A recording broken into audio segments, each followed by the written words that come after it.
भगत सिंह भारतीय स्वतंत्रता संग्राम के नायक। 28 सितंबर। भगत सिंह का जन्म 28 सितंबर 1907 को पंजाब के बनगा गांव अब पाकिस्तान में हुआ था। वे भारत के सबसे प्रभावशाली क्रांतिकारियों में से एक थे, जिन्होंने ब्रिटिश शासन के खिलाफ निडरता से लड़ाई लड़ी। बचपन से ही उनके मन में देशभक्ति की भावना विकसित हो गई थी और जवानी में उन्होंने भारत को ब्रिटिश उपनिवेश से मुक्त कराने का संकल्प लिया। प्रारंभिक जीवन और प्रेरणा।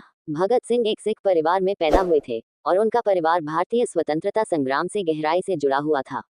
उनके दादा अर्जुन सिंह, पिता किशन सिंह और चाचा अजीत सिंह सभी स्वतंत्रता सेनानी थे। जलियांवाला बाग हत्याकांड 1919 से वे इतने आहत हुए कि उन्होंने अंग्रेजों के खिलाफ लड़ाई को ही अपने जीवन का उद्देश्य बना लिया।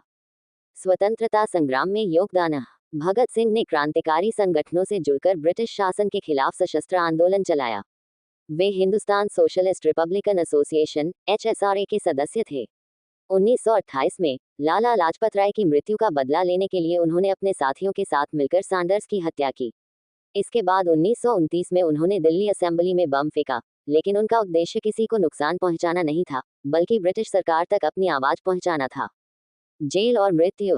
भगत सिंह को 1929 में गिरफ्तार किया गया और उन पर हत्या और राजद्रोह का मुकदमा चलाया गया।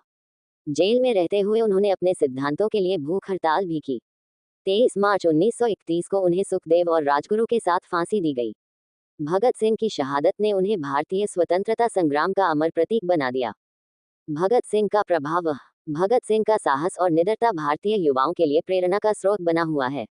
उन्होंने अपने जीवन को भारतीय स्वतंत्रता की वेदी पर अर्पित कर दिया और अपने विचारों और कर्मों से यह सिद्ध किया कि सच्चा क्रांतिकारी वही होता है जो समाज के लिए बलिदान देने को तैयार हो।